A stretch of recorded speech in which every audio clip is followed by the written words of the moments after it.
Good evening. My name is Chris McCarthy. I'm the Executive Director here at the Provincetown Art Association Museum. It's my pleasure tonight to welcome you to our Fredi, Schiff, Levin event, Miriam Laufer, 20th Century Voyage, in conjunction with the beautiful exhibition in the Patrons Gallery, Views and Vignettes, the work of Miriam Laufer, curated by Johanna Drucker, and on view through October 16th, 2016. A beautiful catalog does accompany this exhibition. It's really fabulous. The essays are wonderful. I would absolutely encourage you to get that. We also hope you'll join us for our last Fredi, Schiff, Levin lecture of the season on Tuesday, September 16th at 7 with a reception at 6:30. Creative Certainty, the life and work of David Schoenberg, with the writer John Briggs, in conjunction with the exhibition David Schoenberg, A Life with Color, which will go up in this space. This is odd that we actually have an empty space for you to be in. I should have let you drink red wine tonight. Not. That David Schoenberg show is curated by Martha Seelenberger, and it's on view August 26th through November 6th, and the opening will be next Friday, not this Friday. The following Friday we'll open 3 shows on September 2nd. The auction preview and a very special reveal. So if you come on September 2nd at 8, you're going to see some new, really fabulous acquisitions to the collection. So this lecture series was begun in 2003 in honor of the artist Fredi, Schiff, Levin, who was a member of Provincetown's arts community from the 1960s until her passing in 2002. PAAM always gratefully acknowledges John and Tony Levin, who make this program possible with their generous support, and Liz Levati of Angel Foods, and you know what she provides, the cheese. Please help yourself to refreshments, as I'm glad all of you have, and please go visit Angel Foods, our cafe across the street. So tonight, Professor Susan B. will discuss the art and life of her mother, Miriam Laufer. Laufer was a painter with close ties to the Provincetown and New York art scenes of the 50s, 60s, and 70s. The exhibition at PAAM is the first museum survey of Laufer's work and focuses on the uncanny fusion of her European roots with abstract expressionism, pop art, and proto-feminist figuration. And I will tell you that the most common term she's been called that I've heard in the galleries is a badass, and she really is. That's what I have to say. I know it's not technically an art historical term, but I wouldn't blink if someone said that about me. Laufer's work ranges from colorful lyric abstractions to confrontational figurative paintings, including nude cell portraits and paintings on windshields. While her late paintings moved toward geometric abstraction, all her work is united by a charged, moody sense of color and the traces of emotional life. Laufer was an inventive and visceral artist. Her paintings remain powerful because of their effective force and formal ingenuity. And I'll tell you, walking past that space at night, when those are lit, really is incredible. We've had a few whiplashes out in Commercial Street, but it really has drawn a lot of people in. And now I'll introduce Susan. Susan B. is a painter, editor, and book artist who lives in New York City. B. has had recent solo shows at AIR Gallery and South First Gallery in New York City. She's also in an exhibition at Tim's Used Bookstore with Mimi Gross and Mira Shore, 3 friends, and that's up through Labor Day. Right, so make sure you go see that. Her artwork is included in many public and private collections. She's the co-editor of Meaning Online. B's work has been reviewed in Art in America, the New York Times, the New Yorker, the Brooklyn Rail, and Art News. Litmus Press published Fabulous Feminae, her collaboration with Johanna Drucker, in 2015. She won a Guggenheim Fellowship in 2014 and teaches at the University of Pennsylvania. Please help me welcome Susan B.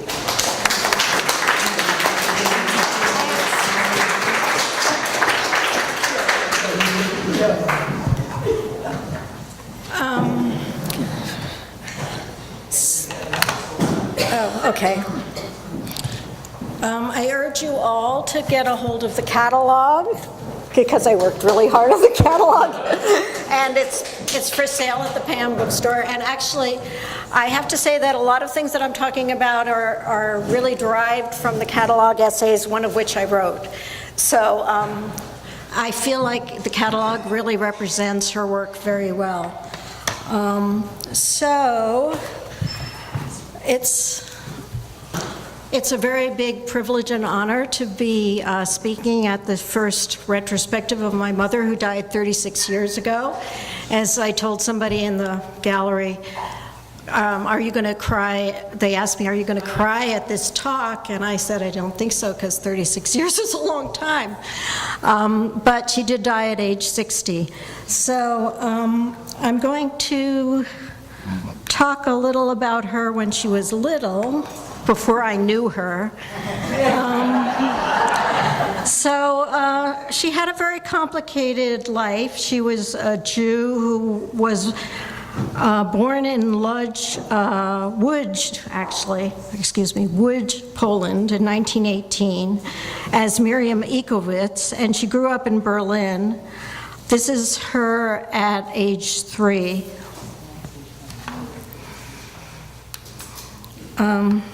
These are Miriam and her parents, probably in Berlin around 1924. Her parents, Sarah and Heinrich, moved from Poland to Berlin, and Heinrich, well, we'll talk about him in a minute. So I really love this photo of her. This was her grandfather, who was a Torah scribe, and this is the only photo I have of him, and this is in the early 1900s in Poland.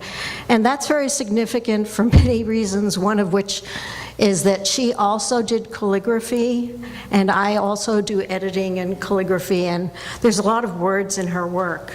And so when I look back to this great-grandfather of mine, I see this line, you know, of artist books and all the things that we've done.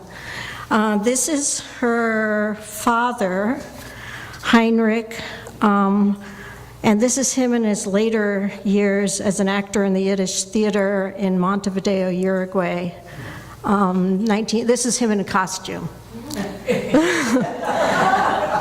He was a shoemaker in Berlin, but he deserted the family in the 1920s and then later became an actor in the Yiddish theater.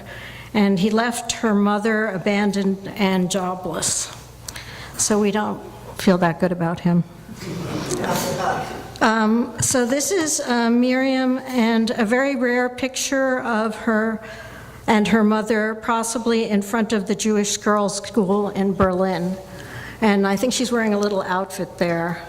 There's very few pictures of her with her mother.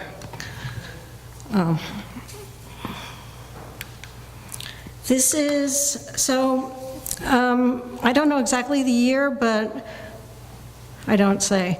Miriam and her brother Leo were put in the care of Ahava, a progressive Jewish children's home in Berlin. And the name means love in Hebrew. And that's her in the middle in the swimsuit. You can recognize her from her self-portraits. And art became an important part of her life, and she designed stage sets for theater productions and worked in the art studio. And it was a very progressive children's home. So, and this was in Berlin, like in the heart of Berlin. So she wasn't raised really with her mother. Then when fascism was rising in Germany, the entire orphanage was relocated to Palestine in 1934. And this is actually something I came across when I was researching for the catalog. This is her passport from 1933-34 in Hebrew for the orphanage. All the children were moved, which saved her. They were sent through the Youth Aliyah, which was sponsored by the Jewish community in Berlin. And my father, Sigmund Laufer, was also sent out of Berlin to Palestine by the same organization in 1936. And they later met in Jerusalem. So they didn't know each other in Berlin, but they both spoke German and were refugees in Palestine.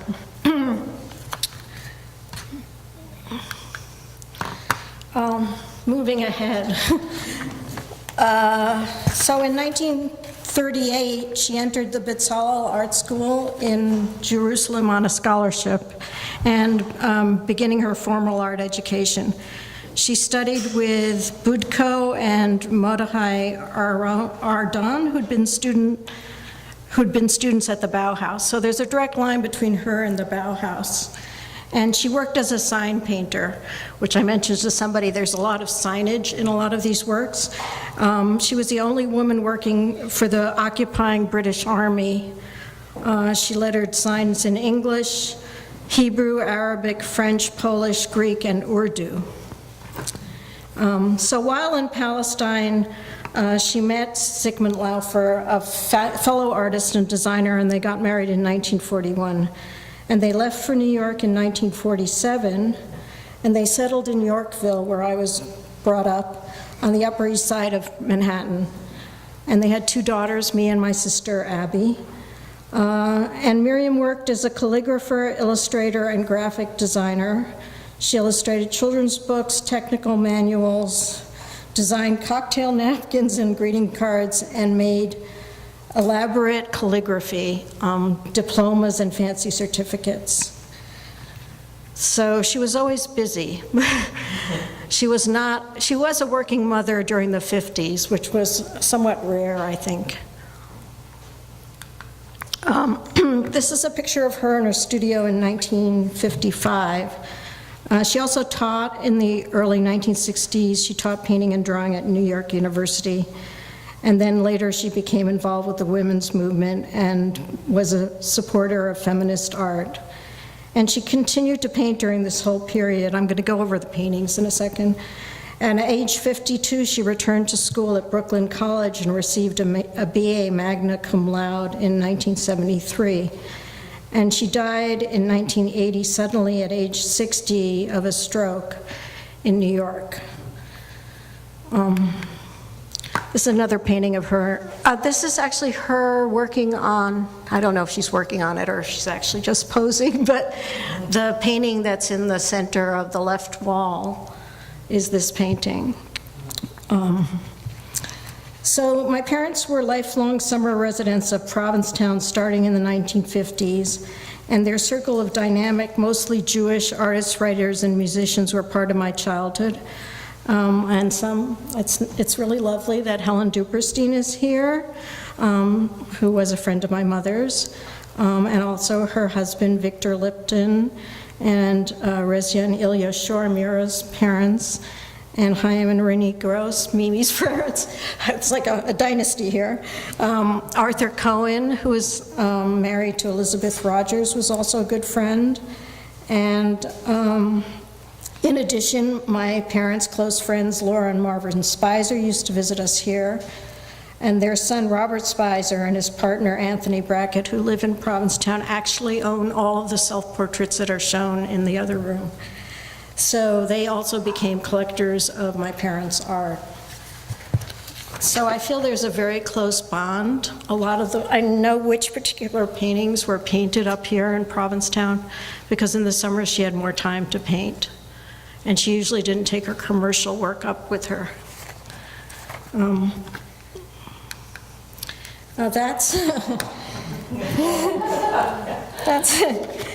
not too much about me, but my sister and I, most of our memories are of going to openings or parties or sitting in the corner of a studio or print workshop at Pratt Graphics Center while my parents worked on their art.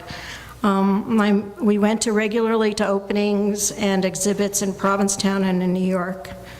Also at the Provincetown, she was a member of the Art Association and showed in a number of galleries that no longer exist, but were here.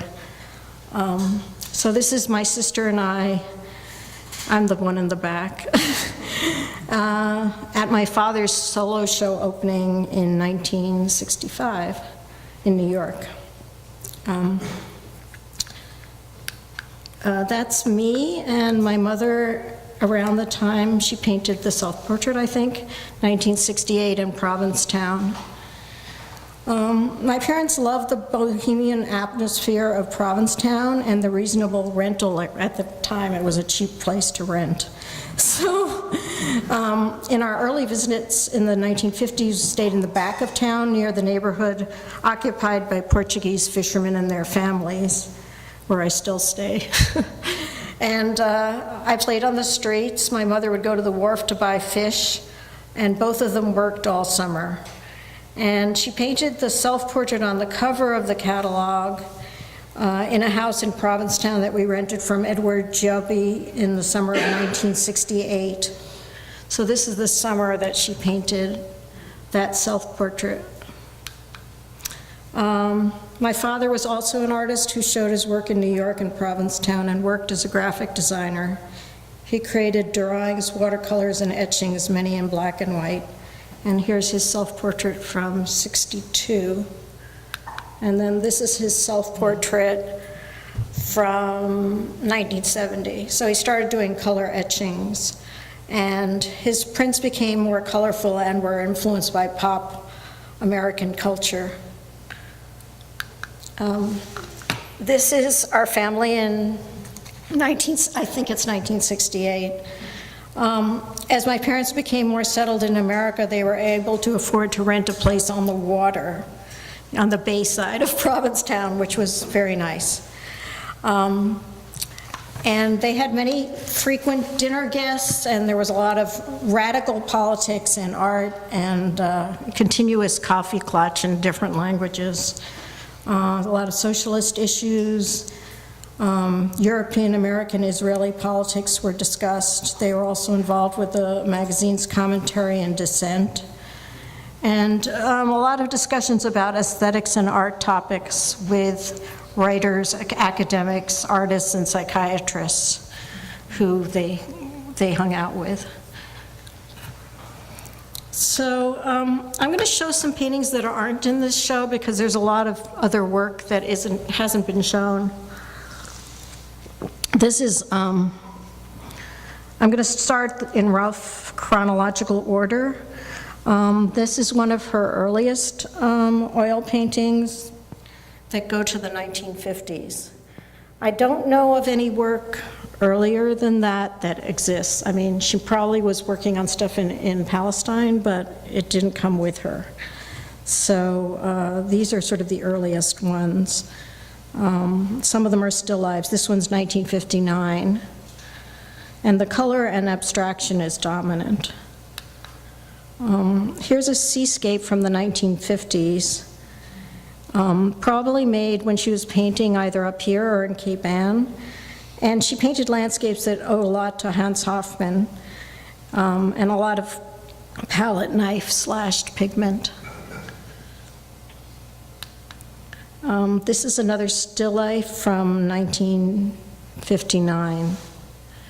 So the palette is much more muted in the early paintings. It's very clear if you look at the left wall in the gallery, or the right, depending on which way you're viewing it, that her palette really changed. And in these early paintings, she's much more subdued for her.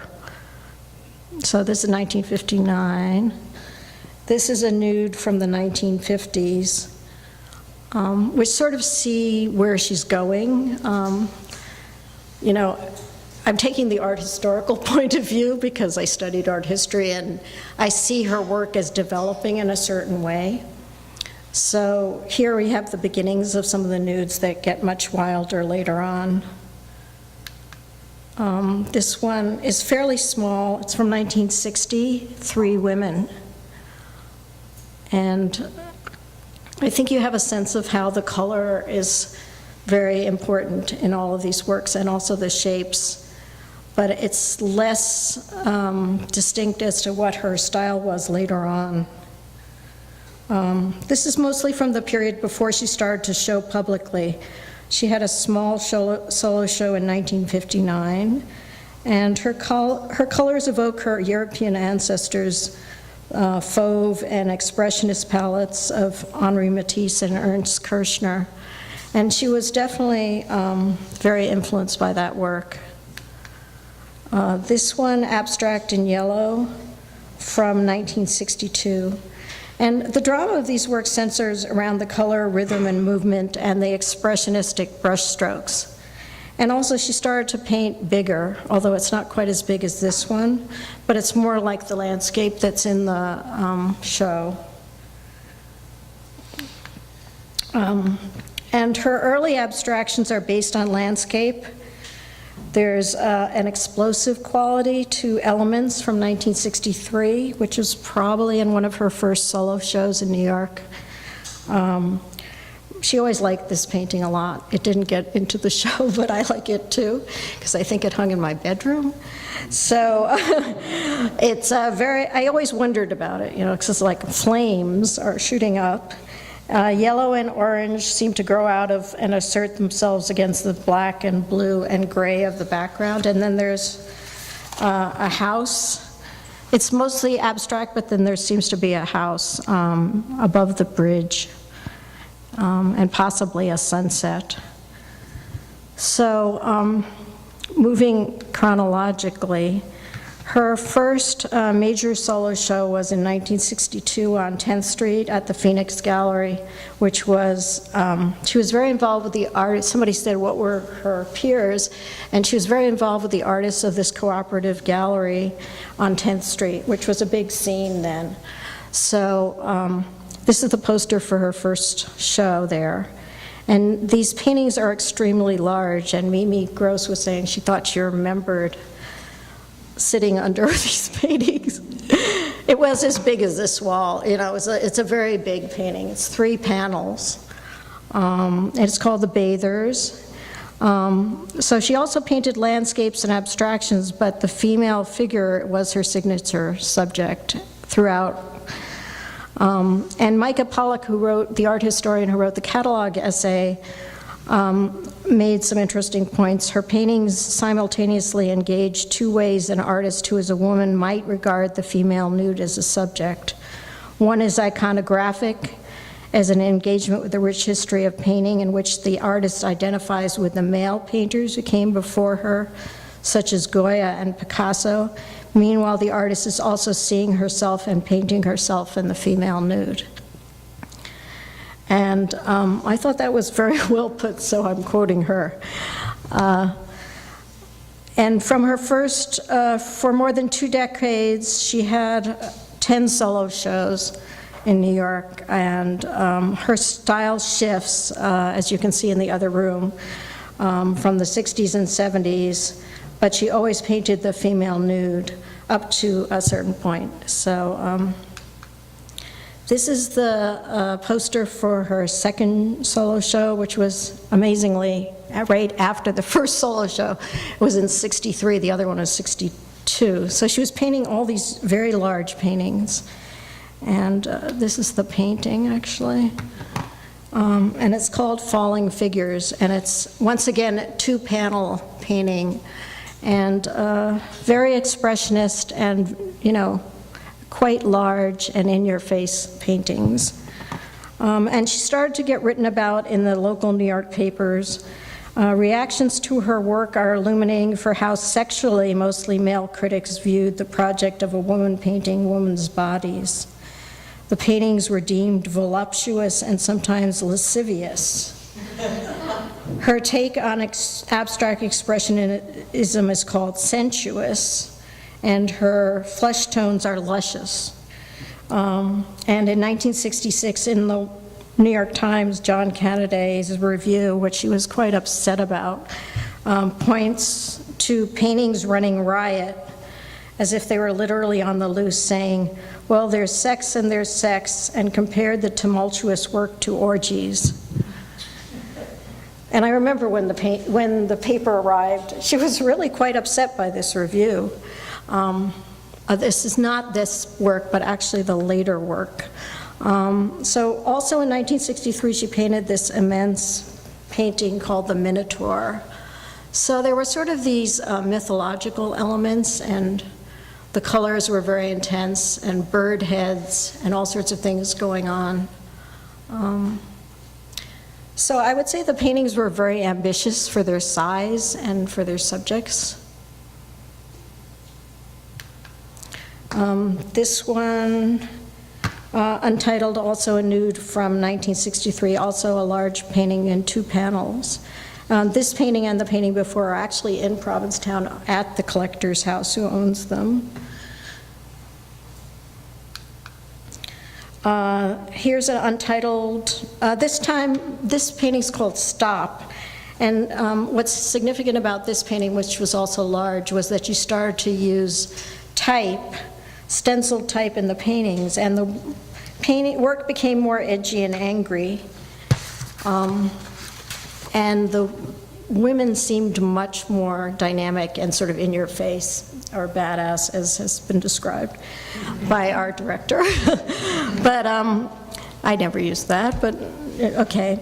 In an interview in Aufbau, the American German language newspaper in 1977, she said, in art, women are discriminated against. They could produce much more given the opportunity. And she describes her nudes as a protest against both the male-dominated style of abstraction and of photorealistic paintings of nude women. And Micah Pollock in the catalog essay asks, taking this idea of a nude as protest seriously, what does it mean for a woman to paint women's bodies as expressively, vibrantly, garishly, and insistently as Laufer did during the second wave of the American feminist movement? So this powerful figure is a red nude from 1964. This one is called Green Nude. And there's my father in the corner looking.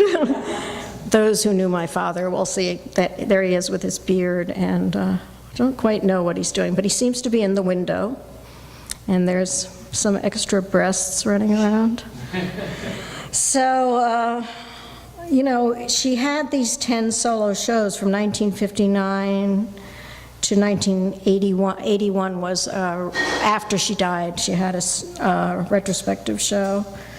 And so it seems like that her nudes became very, very prominent. And in the 60s, and there's some in the other room, they become much more expressive and in your face. This one is a painting that I like, because I'm in it. This is 1965. Here I am at the bottom contemplating, and my sister is dancing above my head. I think my mother started to be involved with the women's movement during the 60s, and this, I think, had a strong effect on her representation of us in this painting.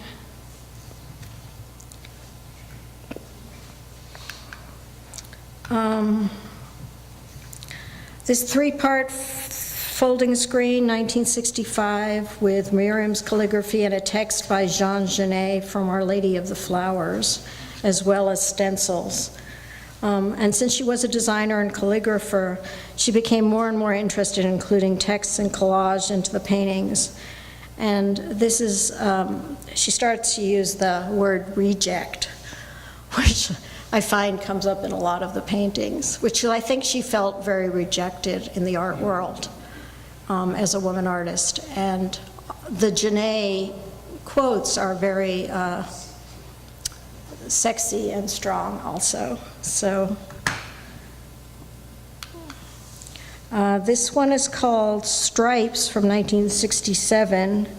And the angry woman and the characters seem to be out of a Brecht play. I mentioned Brecht because there's another painting that we'll look at called Homage to Brecht. And she always played a lot. She would play, we had records of, probably from Germany, of the Threepenny Opera, which played a lot. So I felt like there was a lot of Brecht in my life. And here they seem to be addressing the op art staircase and the square that might come out of an Albers Homage to the Square. And this was in her solo show in 1968. And even though it seems playful, I think it had serious undertones for her. I mean, the woman seems to be howling in protest on the right. Around this time, she started to paint on round masonite panels, experimenting with the Tondo format. And you have the geometric compositions of much of the Bauhaus art and design, and a sort of response to the flamboyance of the Expressionist movement.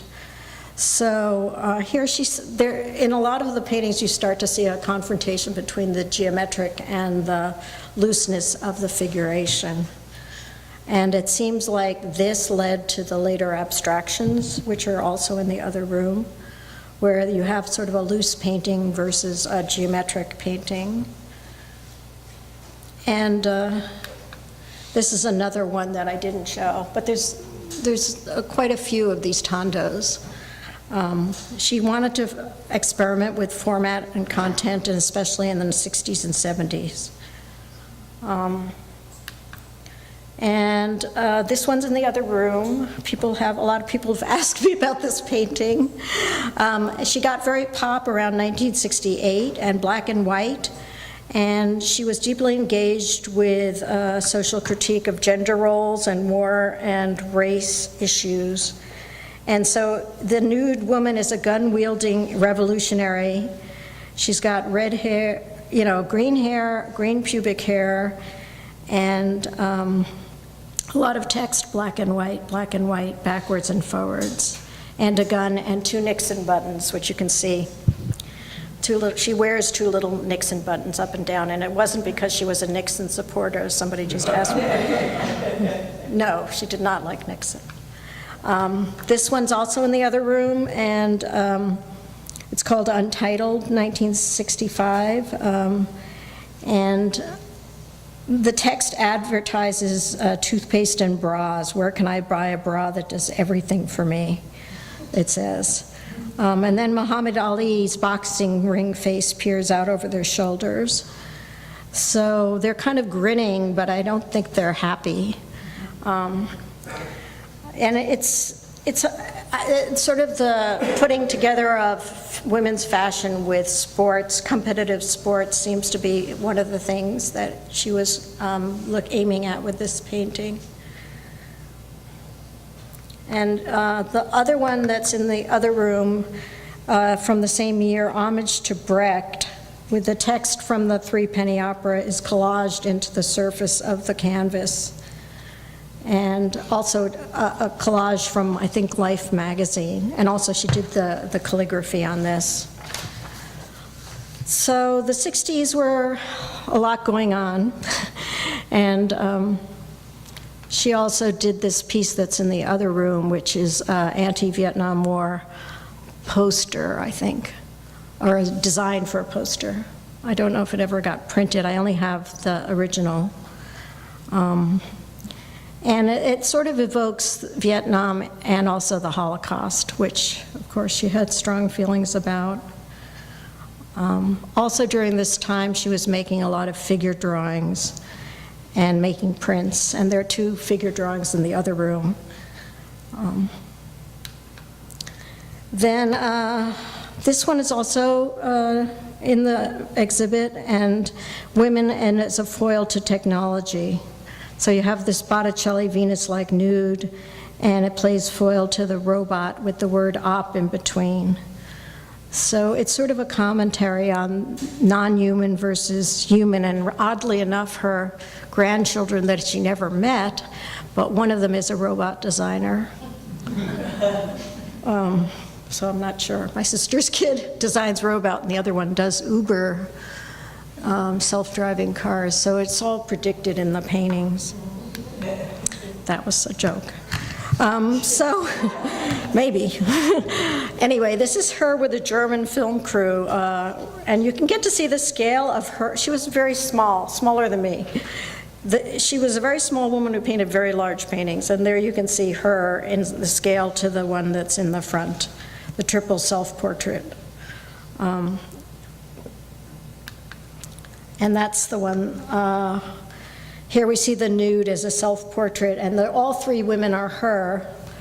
One is a classical statue, one has a paintbrush, and the one shows us her bottom from the back. So the self seems to be object and artist, and she's trying to find a resolution between the 2 in this painting. And it prefigures the Alice Neal self-portrait of 1980, which you wouldn't have seen, and Maria Lasnik. So there's a bunch of work that came after her that, of course, she didn't know about because she died in 1980, but this one's from 1970. So it was a very strong statement at the time, and I think it says tough under her legs, between her legs. This is her in her studio with the windshields that she started to do around 1972. She started to execute a series of behind glass paintings that have their origins in European folk art and art of stained glass. And she used windshields for this. And so it gives us this on-the-road quality. And the one in the bottom is in the other room. The one at the top is owned by the collector in Provincetown and is a self-portrait. This was also a double self-portrait. She often is double or triple in her painting, her self-portraits. There's like 2 of her. I don't know. In this one, we see her as a brunette wearing glasses, and then a blonde who seems startled and introspective, and both of them are naked. So the painting is on a car windshield that also adds to the idea of doubling, where you can see through it and not see through it. So these are mysterious to me in a way. And here's another one, double portrait. Once again, 2 women staring through a windshield. And then there's the landscape, which has tempests behind it, and each face is split in half. And they're scratched. So it's sort of a scarring and the color is very expressionist in these. This is the one that you see in the black and white, and this is a picture of her up against the windshield, and it says stop. I don't want to interpret that. It raises a lot of questions. Why did she start doing so many like this on the windshield? And then just at a certain point, she stopped. Really, she stopped doing these. And partially, I think it's because nobody could figure out what she was doing, and it was very radical work at the time. So today there's a lot of artists doing, women artists doing figurative work, and I think that's would have been great for her, but at the time it wasn't like that. So right after this period, around 1975, she went back to pure abstraction, and from about 74 to 1980, she did these.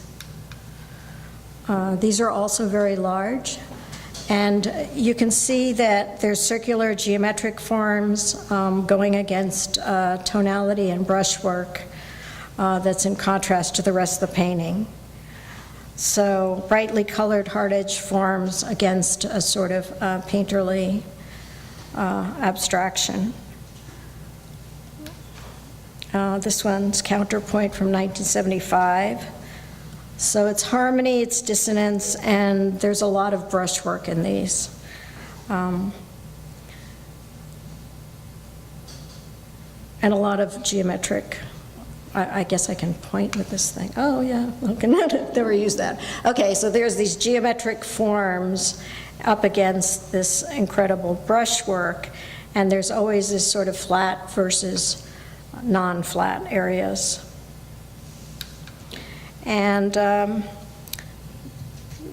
so I think both forces, they gain force from each other, and it's interesting that she really gave up figuration in this last period of her life and just went into this, these very pure abstractions.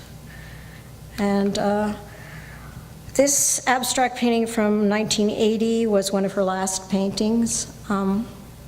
When she died very suddenly, we found these paintings. So oh great, update is ready to install. So anyway, I feel like, you know, for me, she gave me a vital example of how you can make art the center of your life while being a mother and a feminist and a wage earner and a wife. And I learned a lot from watching all of her artistic processes, as well as seeing her struggles firsthand, since I'm also an artist. So it was quite an example.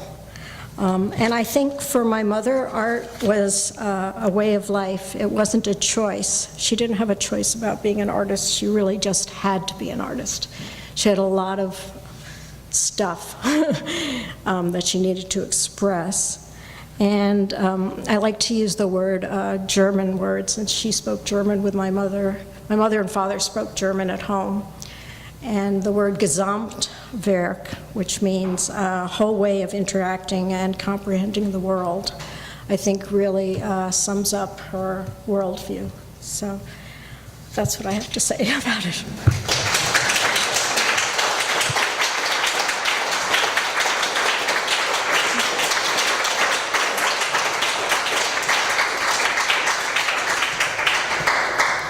So, I think I'm supposed to take some questions.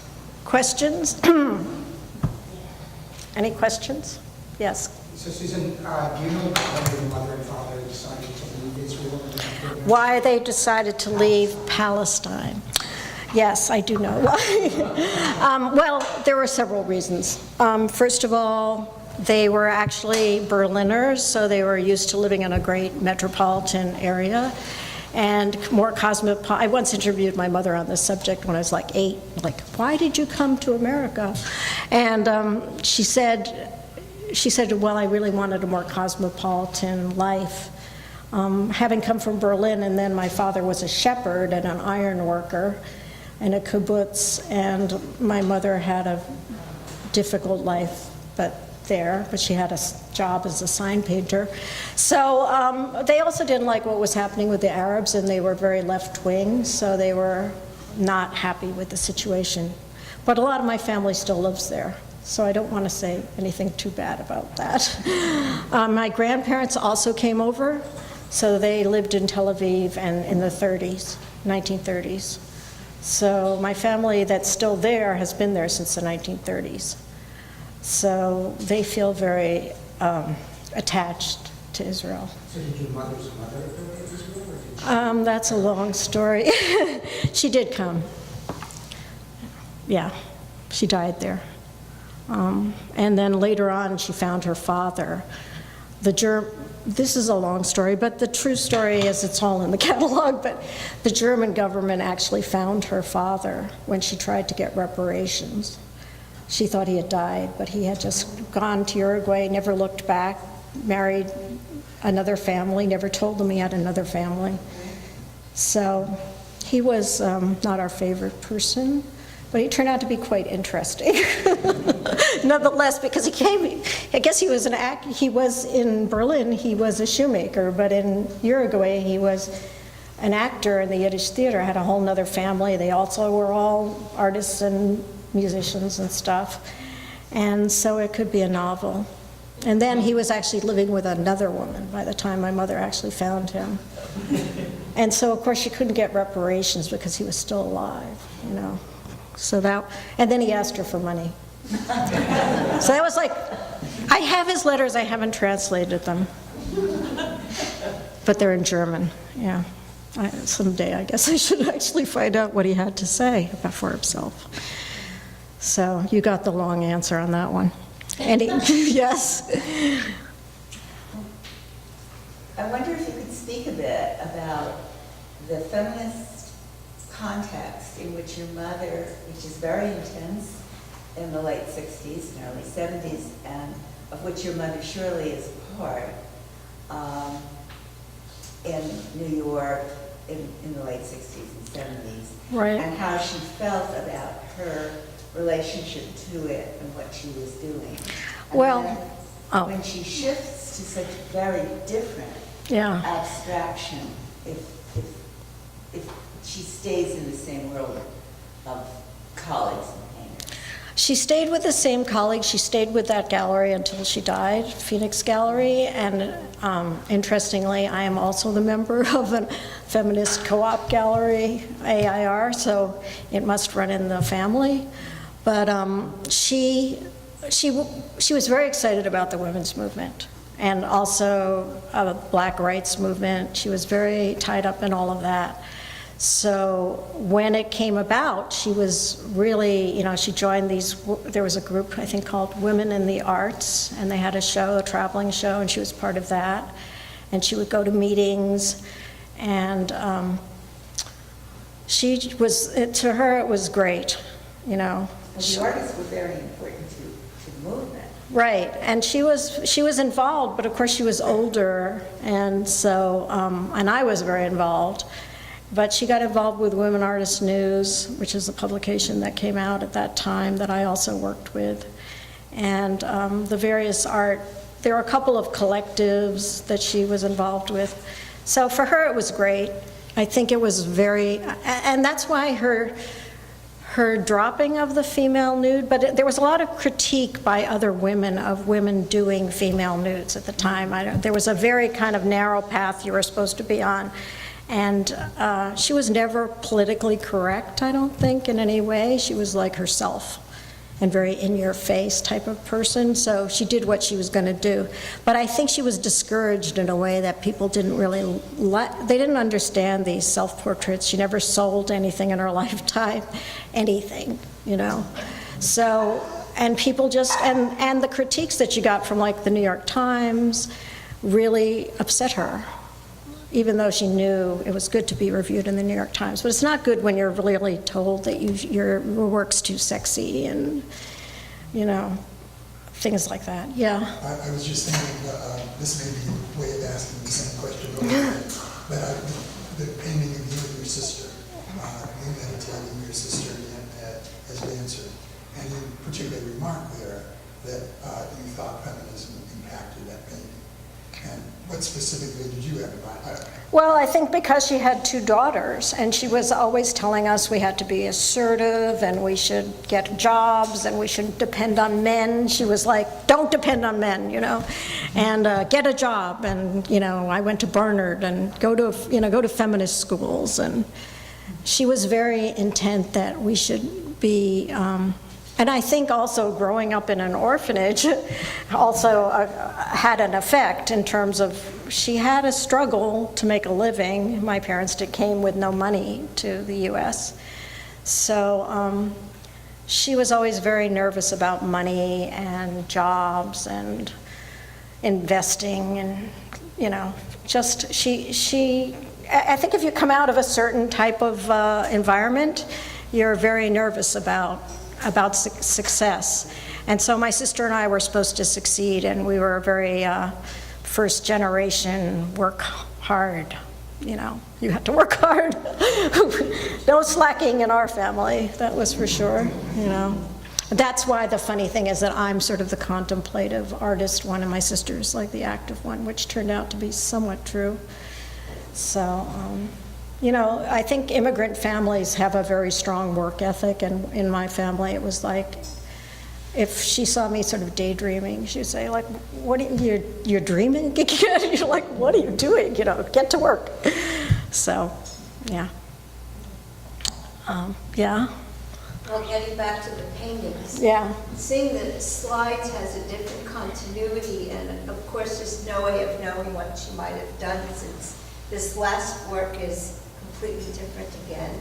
Yeah. But I can see that she, even though she became totally abstract, she retained there's a lot of abstraction in the figurative paintings. Right. And she kept shapes. She made an iconography of shapes that repeated themselves when she became totally abstract. It really is wonderful to see how much she grew in a very short time. Right, it's true. And she would change. The one thing that probably made her work so uncommercial, many things, but one thing was that she changed a lot, and she just let herself change. And I don't think that was in her power to be I mean, she was a commercial artist, in fact, as a day job, but she never could restrain whatever she was going to do. She went into the studio, and she always had her own studio, Well, it's good, you know, and she just would go, you know, and we never knew what it was going to be, and each show was different, actually. So there were 10 solo shows, but they're all quite different. I put a few of the covers in the catalog. There's some of the posters for the shows. But they're all different. Like one was all tondos, one was windshields, one was abstract, one was, so they're very different from each other. Yes, John? So Susan, did feminist critics write about her work? And did they write about it in different terms than the New York Times male critics? Yes, when she died, the Women Artists News, the Women Artists Newsletter, there were a couple of articles that came out that were very different in tone and actually really appreciated the strong women in her work. But up till then, or up till around 1980, 81, when people started to write about her work in the feminist context, I don't, that did change. And of course it changes now. Yes, Mira? I'm just curious whether she tried to sort of move her career at all, because, she was in the co-op gallery, but she was an ambitious woman also. Did she try to have people over to her studio? That kind of thing? I don't think she really understood that she was supposed to be doing that. She didn't, first of all, she went to art school in Jerusalem, and she was not a native English speaker. And so she was in a studio building with somebody like Rackstraw Downs, who wrote about her work. So she did know a bunch of people. She knew the people up here, Leo Mance, but they weren't very supportive of her. So even though she knew a lot of artists, they were mostly doing different types of work. I don't think she understood how the art world worked. And it wasn't a good place for women artists in the 60s, 50s, and 70s. So I think she was depressed by the art world, to tell you the truth. Yes? The windshield painting that just fascinates me. It's very evocative. The self-portrait in the windshield actually reminds me of, this is silly, but when we were kids, I used to sit in the back seat like that and mount the cars behind the seat from my parents. But there was a sense of sort of, Right. of the person being trapped and being taken away. Right. It's actually somewhat disturbing because I found I didn't put it in the catalog because it was such a disturbing photo, but I found the photo that she actually made of herself pressed up against the windshield. There's a photo that precedes she made the painting based on the photo. She had the photo taken. Yes, and I have the photo and it's almost like, oh, too much, It's entrapped and terror. It's terrified, and I think it's, there's a dark side to these works. And then there's a buoyant, bright side. So in terms of doing this show, I mean, I didn't choose the work. Johanna Drucker chose it. But there's a very, very much of a dark side to her on the road, windshields especially. But the one that's here is very nice. So, yeah. The doubles and the triples are just so many different aspects of herself. Right. I don't. Did she have a sister? She had a brother. Who lived in Israel, so she rarely saw her brother. Was he in the same? He was in the same children's home, yeah. And we would see him occasionally. I mean, most of her family was killed. As somebody said, well, it just wasn't a happy story, There's like, oh, let's see. I think that's why her sort of pop thing where the women are grinning is very satiric, because I don't think she felt that at all. I mean, she was happy to have her own family and be in America, which she considered wonderful. And she was very happy American. But she didn't have, her own circumstances were very grim, even grimmer than my father's, really. And so, and I don't know what to say about that, but it's the facts, The facts speak for themselves. In fact, if you look at her overall trajectory coming from Berlin, what happened in Berlin, the whole orphanage moving. There's a whole movie about it, actually. Not about my mother, but about Ahava, because it still exists. It's in Haifa. And is that a movie that the German film crew was shooting? No, there's actually a movie made about the Ahava Kindersheim and how it was saved, how the children were saved, and how they were moved to, I think by boat, to Palestine, and what became of them. And she's in that. I haven't actually seen it. It's in German, but I should get a copy. I just feel like I know. Was that film crew doing a documentary? They were doing a documentary. I don't have no idea whatever happened to it. But there was a lot of interest when she started doing those windshields from different places, including a lot of motor auto magazines. A lot of auto magazines were very interested in her windshield work. So all of a sudden I have pictures of her in her studio with the windshields. Yes, Yvette? Did she scavenge for the windshields? Oh, that's a really good question. I don't know. She must have gotten them at a windshield. No, they weren't new. No, they weren't new. I mean, she must have gotten them at an auto junkyard. And probably I could see that my father on weekends probably went to auto junkyards getting windshields. But that, even that, seems to me that windshield fabric implies disaster. You It know, does, yeah. in a junkyard, or- It probably does imply disaster.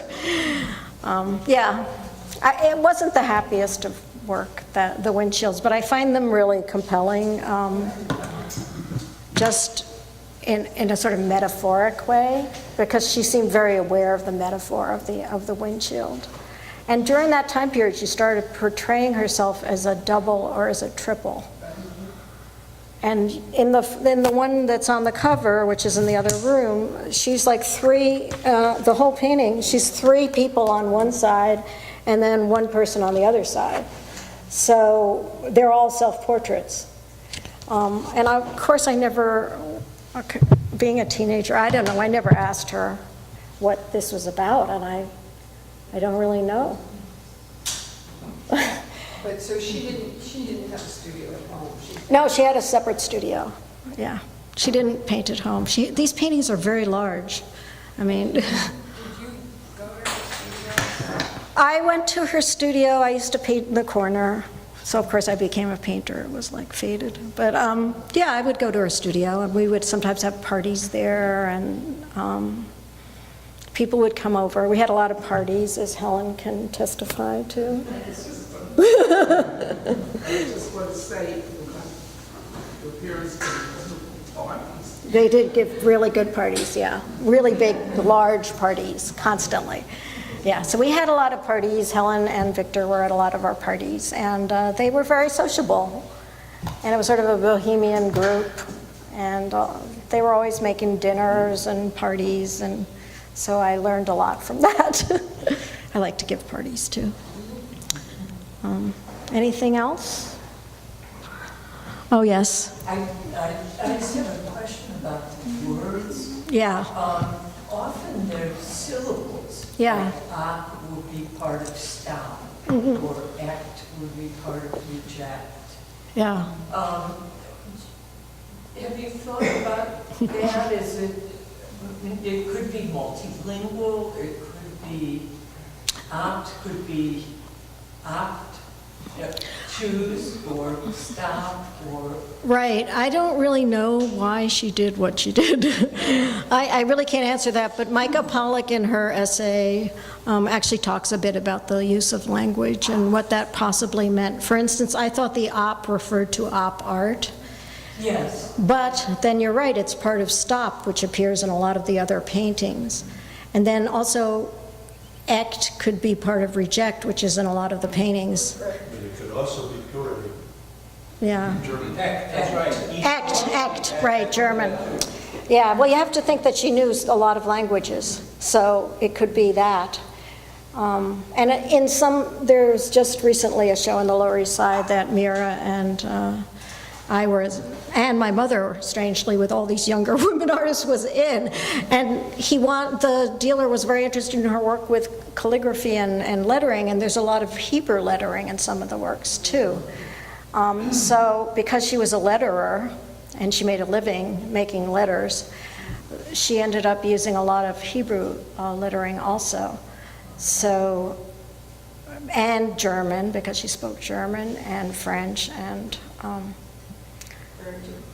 Urdu, yeah. She did really know all these languages, and Hebrew, and she did know Arabic, which was spoken in Palestine when she was there, so. Do you have any photographs of her signs? No.